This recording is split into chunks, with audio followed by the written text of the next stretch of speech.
Advocate Himanshu जी, Delhi high court. हाँ दा महाराज जी, राधे राधे। महाराज श्री कृष्णा ने गीता में कर्म को प्रधानता दी है, अर्थात कहा है कि कर्म करो, फल की इच्छा मत करो। हाँ, तो ध्यान महाराज दे जी, नाम जपना क्यों जरूरी? हाँ, ध्यान दीजिए। पहले तो हम उसी विषय पे बोलते हैं।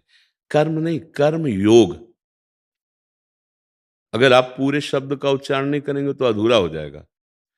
कर्म योग का वर्णन भगवान ने किया, केवल कर्म का वर्णन नहीं किया। वो पूरा चैप्टर कर्म योग, आगे पूरा चैप्टर भक्ति योग, प्रारंभ जो गीता का किया सांख्य ज्ञान, जो ज्ञान योग कहा जाता है। अगर आप योग नहीं बोलेंगे तो कर्म फिर बांधने वाले होते हैं, चाहे वो शुभ कर्म हो या अशुभ कर्म हो। अच्छा कर्म है सोने की जंजीर, बुरा कर्म है लोहे की जंजीर, लेकिन बंधता दोनों में है। अवश्य में वो भोक्तव्यम कृतम कर्म शुभाशुभम, शुभ और अशुभ कर्म दोनों भोगने पड़ेंगे। समझ रहे ना? अब योग चाहिए जो मुझे कर्म बंधन से मुक्त कर दे, शुभ और अशुभ दोनों से।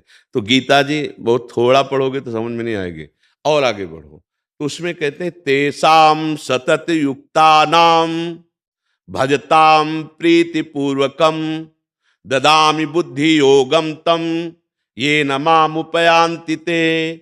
जो मेरा सतत भजन करता है, नाम जप करता है, मेरा चिंतन करता है, मेरी सेवा करता, मन मना भो मद भक्तो माद्याजी माम नमस्कुरु, तो मैं योग प्रदान कर देता हूं। अब कर्म नहीं रह गया, अब कर्म योग बन गया। कर्म योग बन गया तो उसने विध्वंस कर दिया संचित कर्मों को। फलाकांक्षा रहित होने के बाद उसके हृदय में अद्भुत प्रेमानंद, कर्तत्व भाव का लीन हो जाना, जीवन मुक्त महापुरुष हो जाना। बिना भगवान के नाम जप किए योग नहीं बन पाएगा। मामनुष्मर युद्ध च, गीता जी से ही मेरा स्मरण करते हुए कर्तव्य कर्म कर। इसीलिए कहते हैं राधा राधा बोलो, हरि हरि बोलो, कृष्ण कृष्ण बोलो, फावड़ा चलाओ या वकालत करो या जो भी कार्य करो, वो तुम्हारी पूजा होगी, तुम्हारा कर्तव्य कर्म होगा, और भगवत स्मरण करोगे तो योग हो जाएगा। कर्म योग हो गया तो भगवत प्राप्ति हो जाएगी। कर्म अकेले हुआ तो बार बार दुर्गति, बार बार लोक लोकांतर के सुखों का शुभों का भोग, लेकिन पुण्य छिड़े मृत्यु लोके विसंति, काम तो बना नहीं। आपको समझ में आ रहा है? इसलिए नाम जपना अत्यंत आवश्यक है। बिना नाम जप किए योग नहीं हो सकता।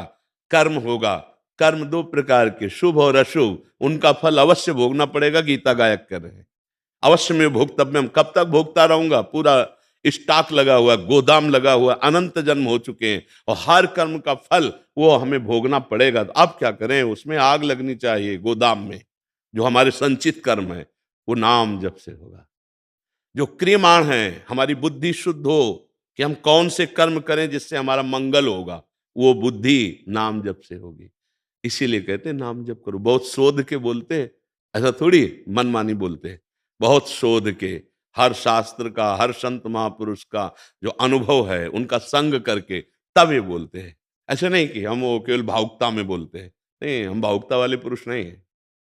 भगवान शंकर ज्ञान समुद्र हैं, बचपन से उन्हीं की गुरुवई में पले हैं। तो इसलिए बहुत शोध करके यहाँ कोई भी बात मिलेगी तो केवल कोई भावुकता की नहीं होगी कि अंधविश्वास में बोलते चले जा रहे। नहीं, जिसका स्वाद नहीं लिया वो बात नहीं तुम्हें बोलेंगे, और जिसका स्वाद लिया तो छाती ठोक के कहते ऐसा करो, और तुम्हें स्वाद ना जाए तो मुझे बता देना। ठीक समझ में आ रहा है जी?